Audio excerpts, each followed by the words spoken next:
시간에는 그 2월에 관한 좋은 실기가 되겠습니다.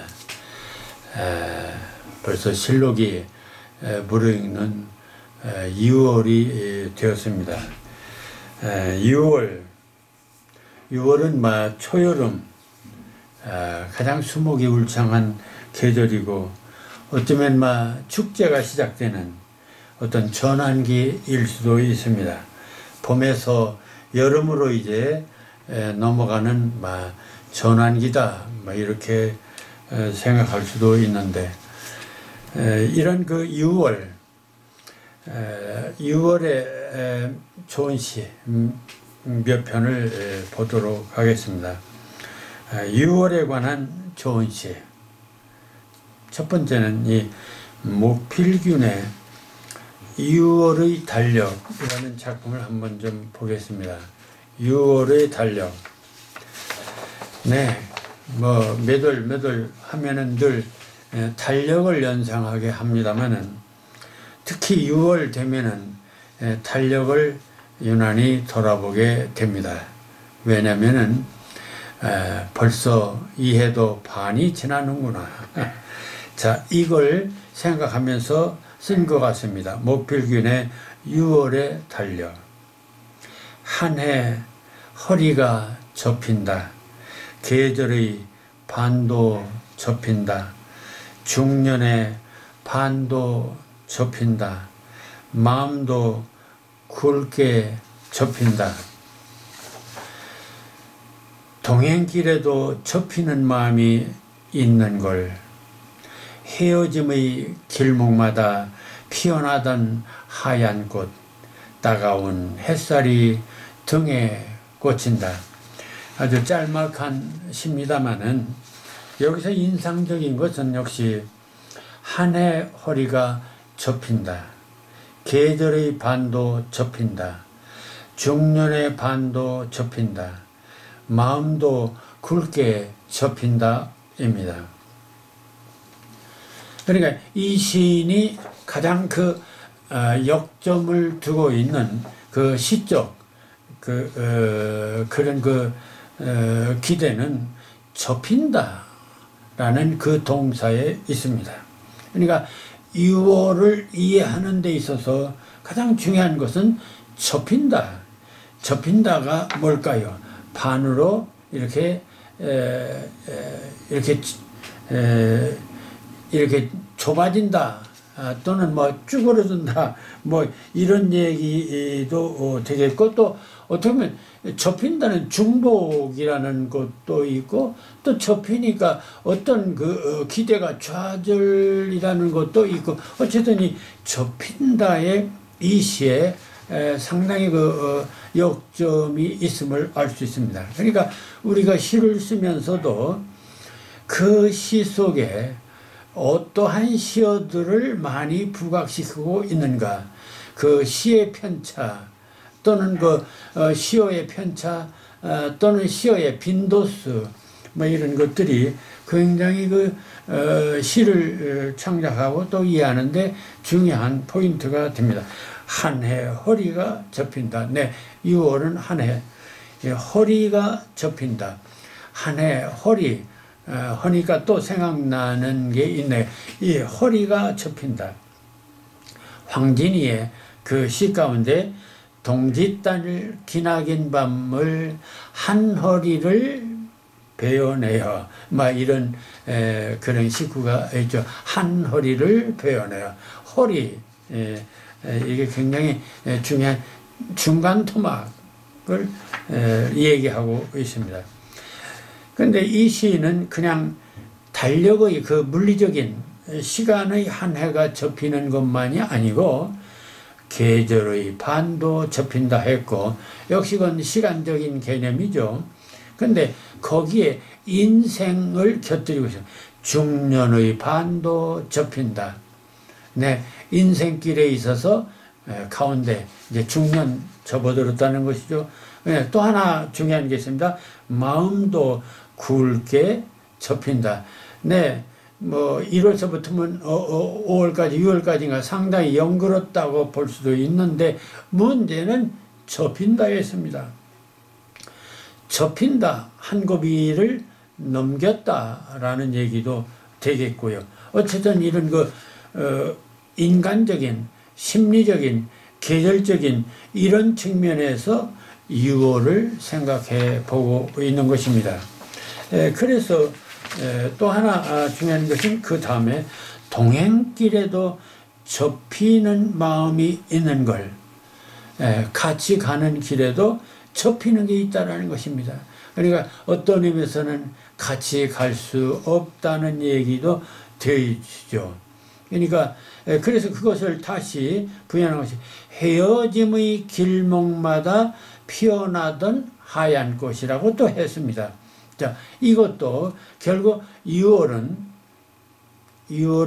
계속 성숙하고 성장하고 꽃 피어서 계속 꽃이 피는 게 아니라 꽃이 지는 길목마다 피어나는 헤어짐의 길목마다 피어나던 하얀 꽃이라고 하는 걸 보면은 이것은 뭔가 헤어짐의 길목, 좁히는 길목 뭐 이런 것이 아니겠는가. 더구나 헤어짐의 길목마다 피어나던 하얀 꽃이라고 했습니다. 뭔가 그 접힘과 하얀 꽃이 일치되는 것 같습니다. 마지막, 따가운 햇살이 등에 꽂힌다. 뜨거운 계절을 표현하는 것이라고 생각이 됩니다. 어쨌든 이 필균의 2월의 달력은 철저히 접힌다고 하는 이미지, 동사 이미지를 최대한 살려보고자 하는 것이 이 시의 특징이라고 보겠습니다. 다음 시는 임명준의 6월의 꿈이라는 시입니다. 6월의 꿈. 자, 6월에 어떤 꿈을 꾸고 있을까요? 임명준의 시 한번 읽어보겠습니다. 깨물어 볼까? 퐁당 빠져버릴까? 초록주단 넘실대고 싱그러운 추억 깔깔거리는데 헐헐 날아보아도 될까? 아주 역시 간결한 시입니다. 이 시에서 역시 우리에게 처음 이렇게 충동을 느끼게 하는 것은 바로 깨물어 볼까? 얼마나 감각적입니까? 음성적인 어떤 의성어도 있겠지만은 깨물어 볼까? 상당히 도발적입니다. 퐁당도 역시 상당히 강합니다. 빠져버릴까? 근데 이렇게 깨물어 볼까? 퐁당 빠져버릴까? 이 시어들이 보면 하나같이 감각적이면서 강렬한 그런 충격을 주는 시어들을 동원하고 있습니다. 이런 것들은 앞서도 말씀드렸습니다만은 그 시에서 중요한 것은 낯설게 만들기. 그것은 은유의 어떤 기법의 낯설음만 있는 게 아니라 실제 읽을 때 충동을 느끼는. 여기서 중요한 것은 이런 것입니다. 제가 지금 파동의 우주와 파동의 시학을 말하는데 우주든 인생이든 시든 모두가 파동이다, 진동이다, 충동이다라는 것입니다.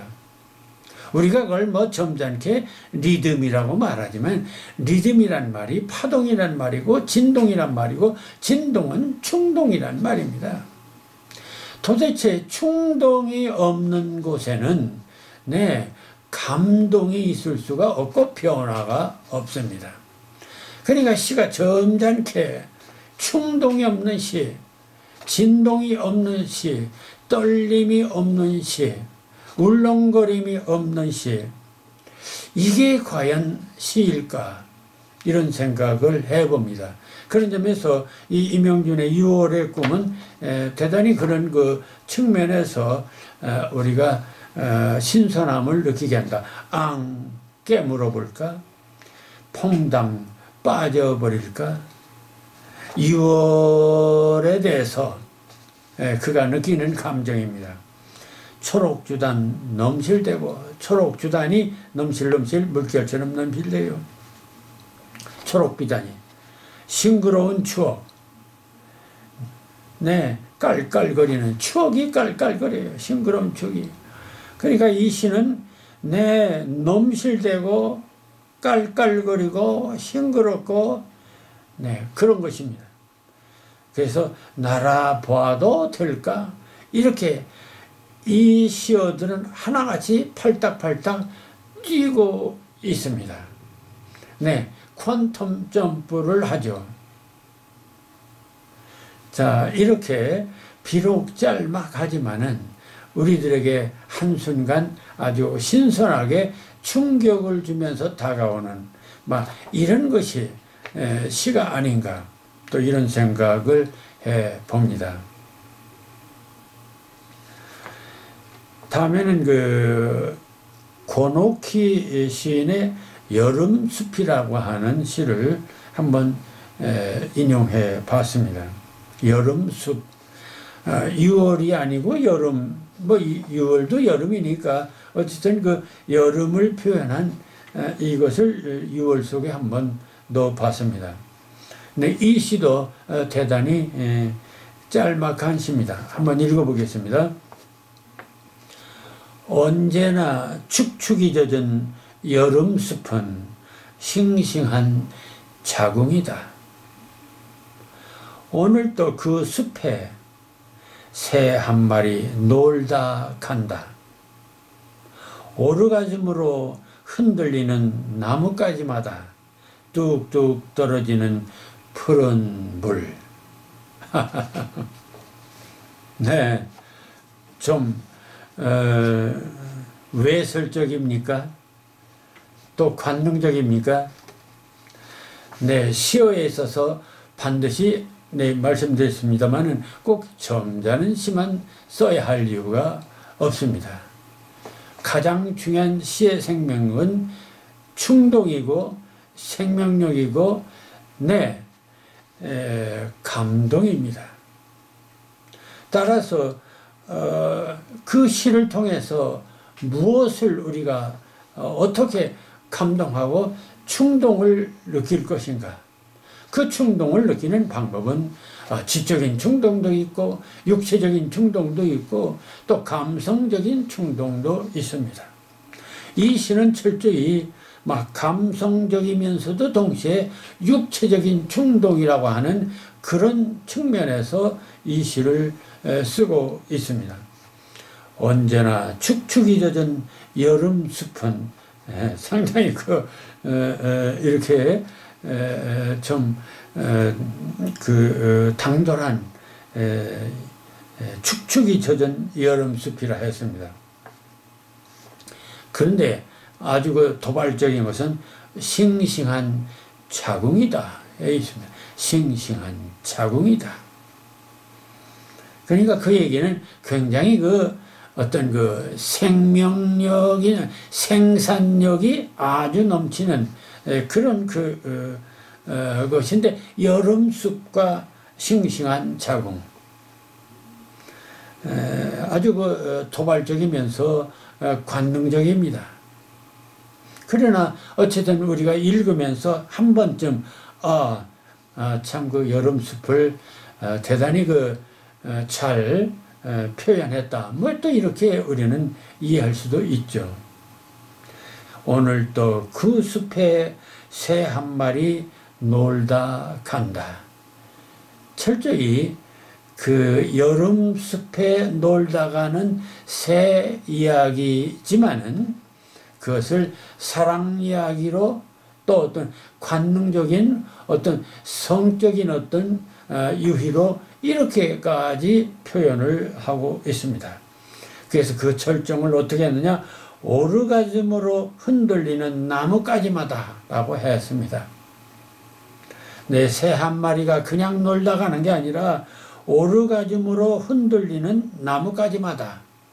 그러니까 어떤 생식행위라고 할 수 있죠. 이런 그 생식행위를 새 한 마리 놀다 간다 했고 그것을 오르가즘으로 표현하고 있습니다. 그래서 결론은 뭐냐? 뚝뚝 떨어지는 푸른 물. 그래서 푸른 물이 뚝뚝 떨어진다.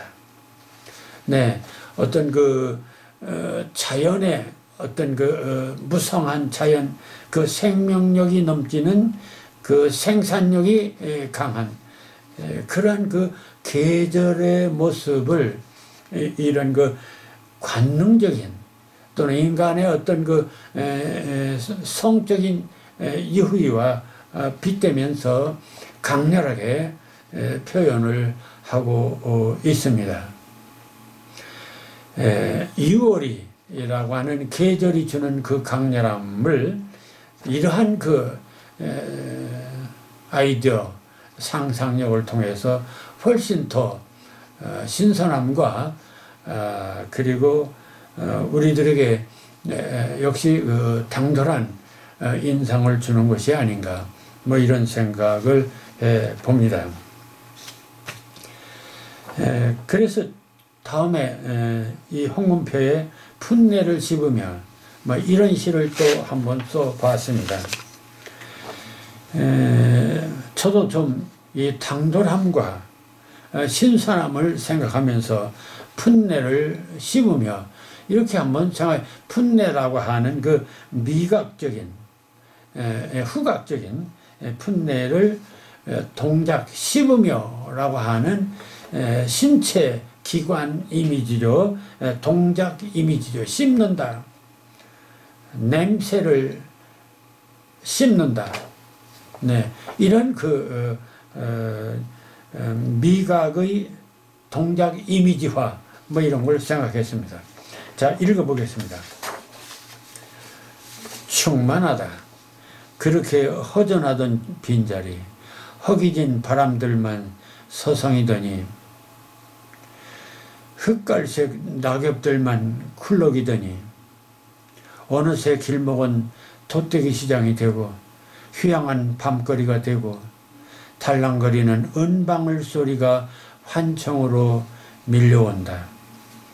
풋내를 씹으며 6월의 햇살을 씹으며 무명저 짜릿한 향기를 씹으며 새벽 하늘 외로운 별빛의 마지막 눈물을 씹으며 세월의 가는 목숨 그 까칠한 등뼈를 씹으며 굽이굽이 살지는 덕 토실한 살점 생식해도 좋을 푸짐한 정산 날마다 풋내를 포식하는 푸르른 식탁이다. 네, 충만하다 서부터 시작했습니다. 역시 이것 연역법이죠.